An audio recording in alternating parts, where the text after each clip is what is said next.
Hola de nuevo, ¿qué tal estás? Soy Paco, tu profesor virtual de ciencias y hoy nos toca dar una clase de biología y geología de cuarto de la ESO. En concreto, vamos a hablar de las leyes de Mendel. Vamos a empezar hablando un poquito de la biografía de este científico. Su nombre es Gregor Johann Mendel. Se le considera el padre de la genética.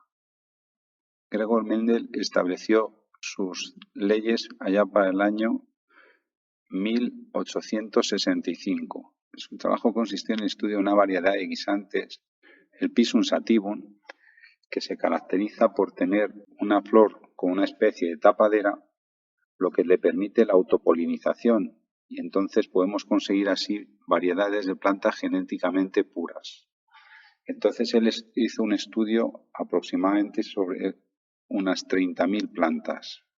Esto sirva como introducción a la biografía de Gregor Mendel y pasamos a ver ahora una serie de conceptos que son básicos para entender las bases de la genética. En primer lugar, vamos a hablar de lo que es el gen y podemos decir que el gen es la unidad básica de información, aunque Mendel lo denominaba como carácter, no utilizaba la palabra gen. La segunda definición que es importante es alelo. Podemos decir que alelos son las diferentes expresiones de un mismo gen. Mendel observó que cada gen o carácter presentaba dos alelos y dentro de estos genes o caracteres podemos considerar gen o carácter dominante, que es el gen que se suele manifestar y se le denota con una letra mayúscula, por ejemplo la A, y el gen o carácter recesivo. El gen recesivo es el que no se manifiesta cuando aparece el dominante y se le denota con una letra minúscula. En este caso podemos considerar la A. Pasamos a definir lo que es un individuo homocigótico, es aquel que presenta sus dos alelos iguales. Por ejemplo, A mayúscula, es decir, los dos alelos son dominantes, o A minúscula, donde sus dos alelos son recesivos, mientras que un individuo heterocigótico será aquel que presenta divergencia en cuanto a sus alelos, por ejemplo, A minúscula o A minúscula, A mayúscula, es decir, presenta un carácter o gen dominante y el otro recesivo. A los individuos homocigóticos también se les llama puros, mientras que a los heterocigóticos se les denomina como híbridos, porque están mezclados sus alelos. Genotipo: la información genética de un individuo, mientras que el fenotipo con F se trata de la manifestación externa del genotipo y se debe a dos factores, al factor genético sumado al factor ambiental. Por ejemplo, si nos vamos al ser humano, una persona que es de piel blanquita, si está en una zona donde hace calor, puede cambiar su color de piel, pero su genética codifica para color de piel blanca.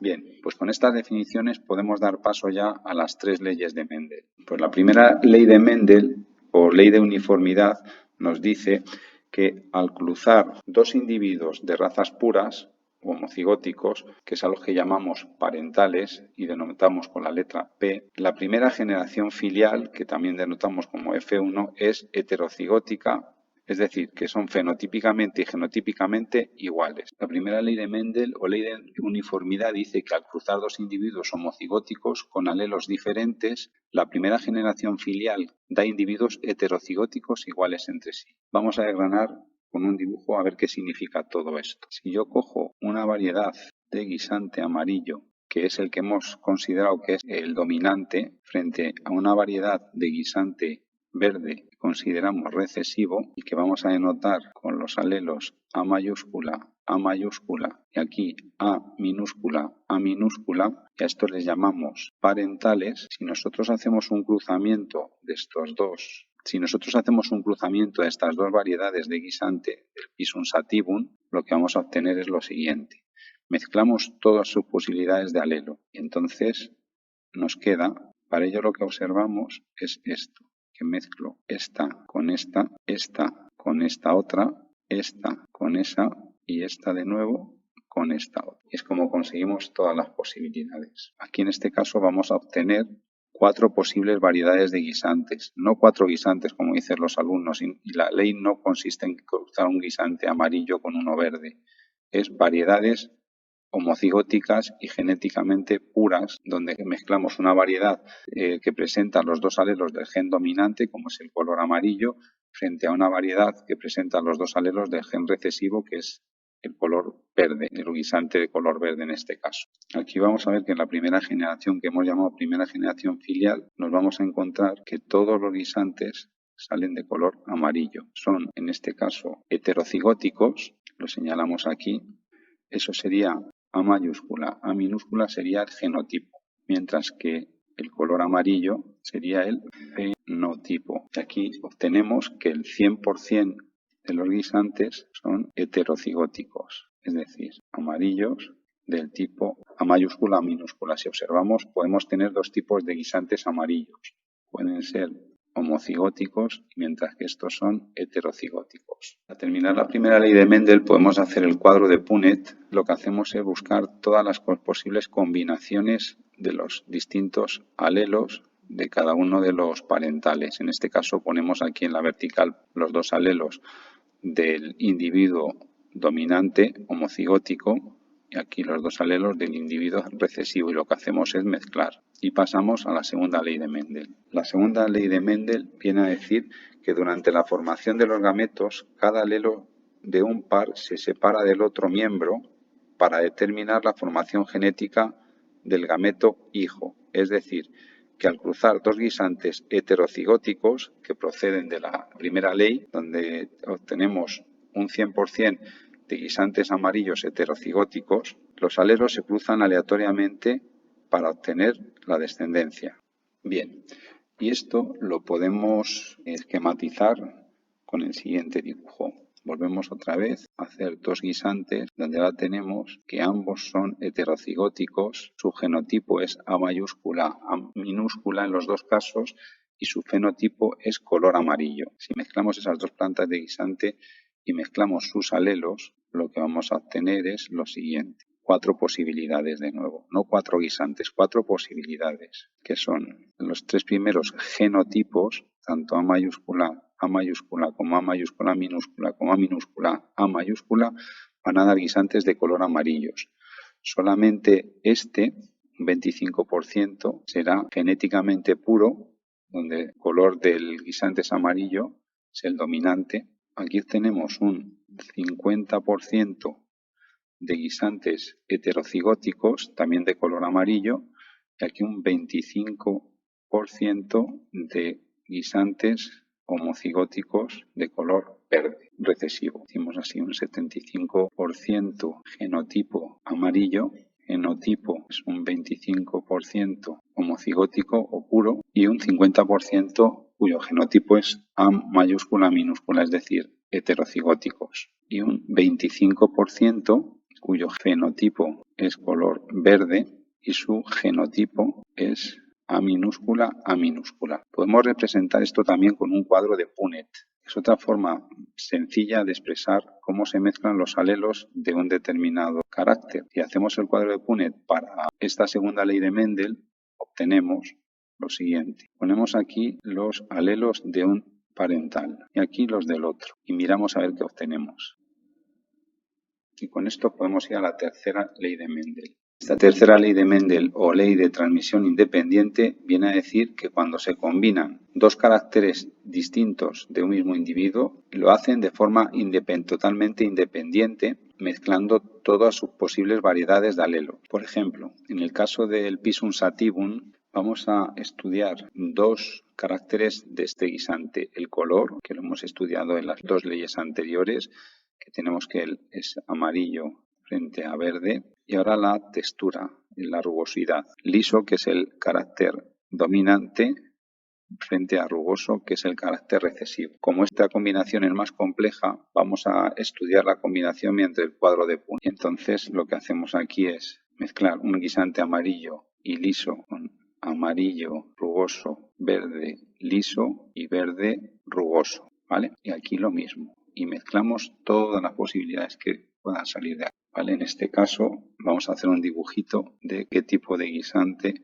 estamos mezclando. Entonces vamos a ver qué posibles combinaciones se nos dan aquí.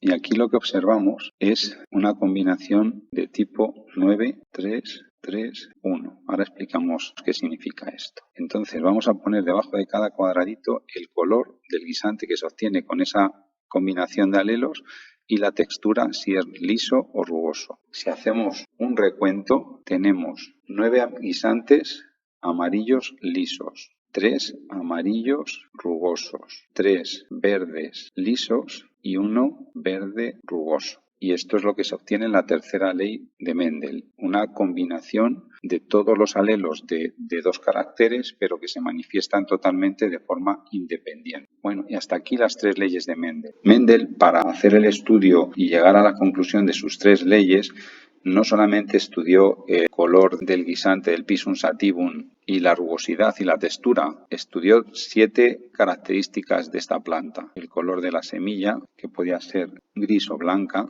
En segundo lugar, estudió el color del fruto, que es amarillo o verde. En tercer lugar, estudió el color de la flor, que podía ser blanca o violeta. En cuarto lugar, estudió el tipo de vaina, que podía estar llena o arrugada, y además estudió el color, que podía ser amarilla o verde. En quinto lugar tendríamos el color de la vaina es la envoltura de los guisantes. En sexto lugar tendríamos el tallo, es decir, a qué altura del tallo salen las flores y las hojas. En sexto lugar tendríamos el tamaño del tallo, que podría ser largo o corto. Y en séptimo lugar, dónde salen en el tallo las flores, la zona terminal, es decir, en la punta, o en la zona intermedia. Bueno, pues seguimos con las salvedades de las leyes de Mendel. Bien, cuando Mendel intentó comprobar que sus leyes se cumplían para cualquier ser vivo, se dio cuenta que con las abejas las leyes fallaban, pero no supo encontrar la solución a su problema. Otra deficiencia es que para que se cumpla la tercera ley de Mendel, los genes deben estar separados, porque si no se produce lo que se llama entrecruzamiento. Mendel tampoco tuvo en cuenta las mutaciones que se producen con frecuencia y que se saltarían las leyes que él creó. Sus leyes tampoco tendrían en cuenta la herencia ligada al sexo. Otra salvedad de las leyes de Mendel es la codominancia, donde los alelos no tienen la posibilidad de ser dominantes o recesivos, porque los dos, en ese caso, tienen la misma fuerza. Finalmente está la herencia intermedia, donde cuando mezclamos dos individuos genéticamente puros, el fenotipo de la primera generación filial es distinto de los progenitores. Por ejemplo, el caso del don Diego de Noche. Al mezclar los parentales flor roja con flor blanca, en la primera generación filial se obtienen flores rosas. Y esto las leyes de Mendel no lo observaban.